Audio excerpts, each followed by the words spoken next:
Hi, I'm Matthew Darlitz, and welcome to the Neuropsychotherapist and the second instalment of our weekly reports. This morning I'm out and about with two of my co-workers here at the Neuropsychotherapist.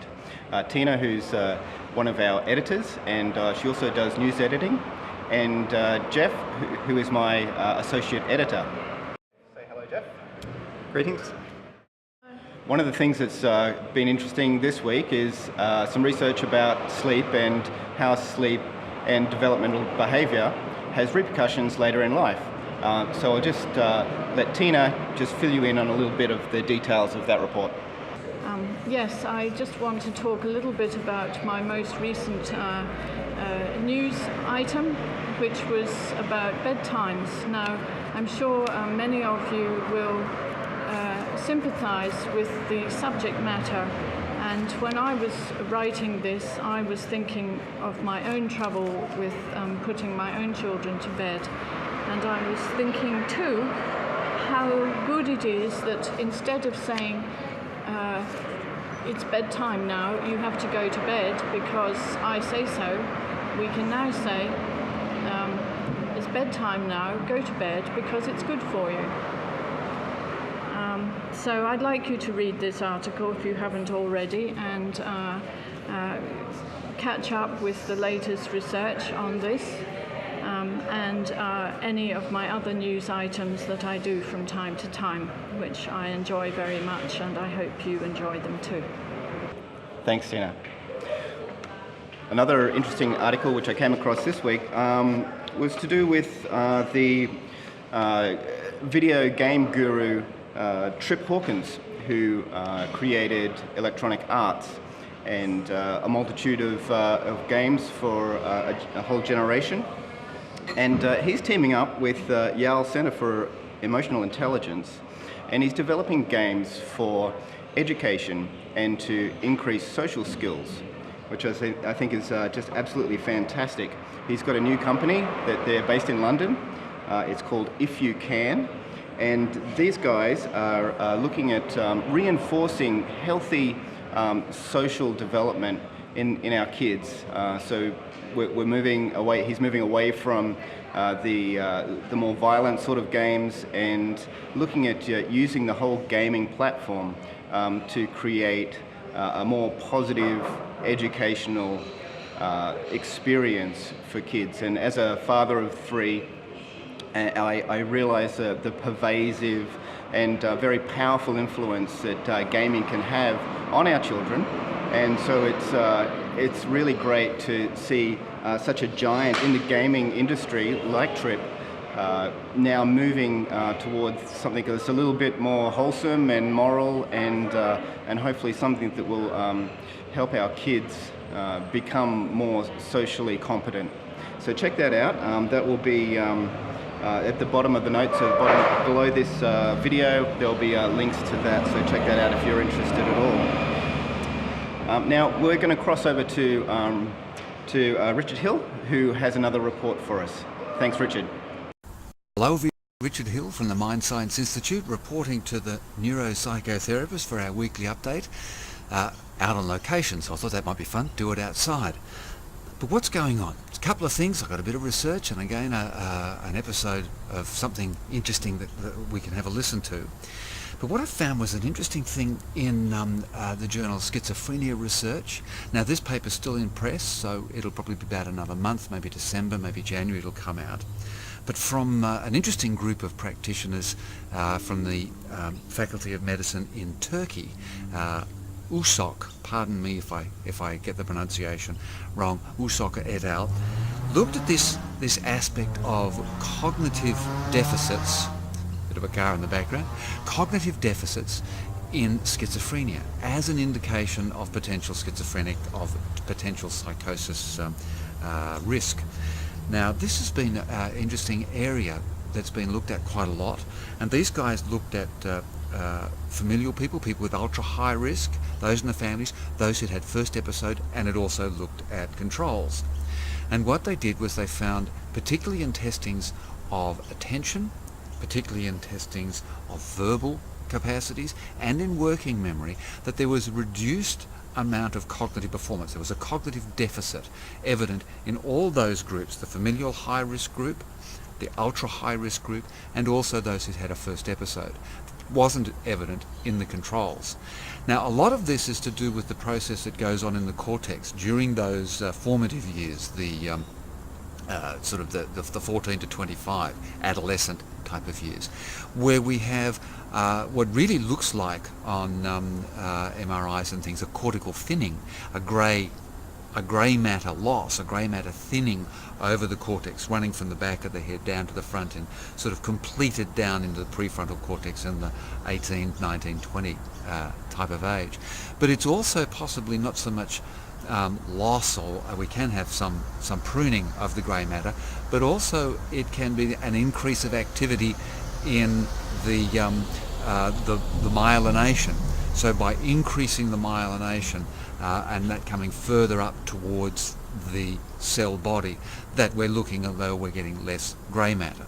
So there's a very important aspect of this cortical thinning, as it's called, but is actually probably more like cortical organisation over those years. So have a look out for that one. Schizophrenia Research, Usok et al., and these very interesting guys from Istanbul in Turkey. So what's coming up? What's happening? I've been following, and I keep following, there are a few really good bipolar groups, and the International Bipolar Foundation, and their website's internationalbipolarfoundation.org. They do lots of webinars and lots of free things, lots of awareness about bipolar. You also have bipolar disorder, bipolar in disorder, which is another fabulous website. But these guys have got on the 4th of December, so soon, 4th of December at 9 a.m. Pacific time, that's American Pacific time, Dr. Angela Inglis is talking about genetic counselling for psychiatric illness. So that idea of how to give some psychoeducation in relation to genetic issues and also to test genetic issues, and she's been working with this area of genetics and psychiatric illness for a while. I guess really what we've got to do is we've got to go and have a listen. So maybe that's the event for the moment. Internationalbipolarfoundation.org. Go to their website and check it out. Genetic Counselling for Psychiatric Illness, Wednesday, 4th of December, 9 a.m. Pacific time. That'll be Thursday morning early for people like Australia, and check your time zone manuals for that. Dr. Angela Inglis. So Richard Hill reporting from location on a fabulous paper on schizophrenic research, just giving a little bit more confirmation of that interesting aspect of cognitive formation and cognitive deficit as an indicator of potential schizophrenia or potential psychotic illnesses. And then this really interesting look, again, looking into this area of genetics, which is becoming so interesting in relation to bipolar. So for now, everybody have a wonderful week. Thank you so much for tuning in.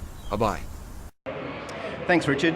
And if you're interested in following up that study on cognitive deficits in schizophrenia, then you'll find the link below this video. I'll also put the links there for the International Bipolar Foundation. Now, one of our experts and researchers who's published twice now in our International Journal of Neuropsychotherapy is Dr. Robert Moss. And we're going to hear a quick report from him. It's over to South Carolina, and Dr. Robert Moss. Thank you. Hi, this is Dr. Robert Moss in Greenville, South Carolina, USA. I want to thank Neuropsychotherapist for the opportunity to introduce our new journal, AIMS Neuroscience, that will be published as of next year. This will be a theoretical journal as we have it designed right now, in which we have 3 to 5 papers that are being submitted in any particular topic area. And once we have those papers and we find that they're acceptable for publication, then we'll have the authors review each other's papers, produce commentary and interaction in hopes that we'll be able to synthesize, integrate, and actually expand upon the theories and move the neuroscience field forward. I look forward to giving you further updates as we progress along. Thank you very much. Thank you, Dr. Robert Moss. And if you're interested in Dr. Moss's papers, please have a look at our International Journal of Neuropsychotherapy. There's an article there on clinical biopsychosocial model of loss-related depression, and also there's a paper on Dr. Moss's perspective on relationships, and that paper is entitled Givers and Takers, so check that out. Now we're going to cross over to our podcast extraordinaire, Dr. Dave. Thanks, Dr. Dave. Thank you, Matthew, for yet another opportunity to promote Shrink Wrap Radio. And my latest interview is about this book, Emotional Medicine RX. And the author is Penelope Young Andrade. That's a Spanish name, Andrade.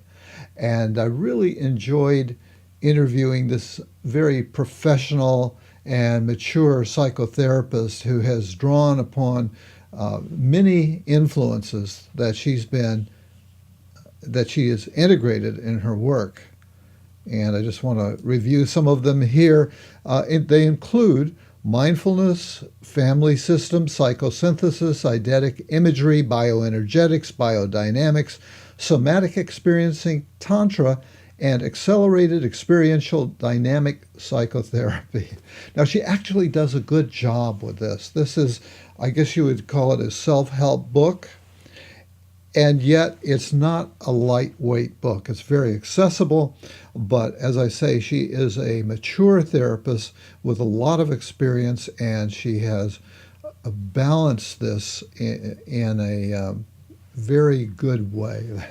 That's the way I want to say it. I particularly like the subtitle here, which is Cry When You're Sad, Stop When You're Done, Feel Good Fast, which acknowledges the findings from positive psychology that there's always a positive place, a place of joy, happiness, etc., that we always have that choice, if we can but remember it, to drop into that place. So this is the most recent Shrink Wrap Radio, and let me remind you that you can get continuing education units sanctioned by the American Psychological Association and for just listening to these podcasts and answering a few simple questions. So you'll find the information about that on our site at www.shrinkwrapradio.com. Back to you, Matthew. Thanks, Dr. Dave. And if you're interested in that book, Emotional Medicine, again, we'll have a look at the links below this video, and that'll take you to Shrink Wrap Radio, and you can follow the links to not only the interview, but also the links to the book as well. Thank you, Dr. Dave. I just wanted just a quick reminder that we're very active on Facebook, and we have regular updates every day on new, interesting, newsworthy things that are happening in the whole realm of mental health. So please check that out and join us on Facebook and be engaged with this there. And also, if you, we have another social networking site on our own platform, and that's the Neuropsychotherapist Network. And if you're interested in talking with other professionals about these different areas of psychotherapy and neuroscience, then please join us on that network.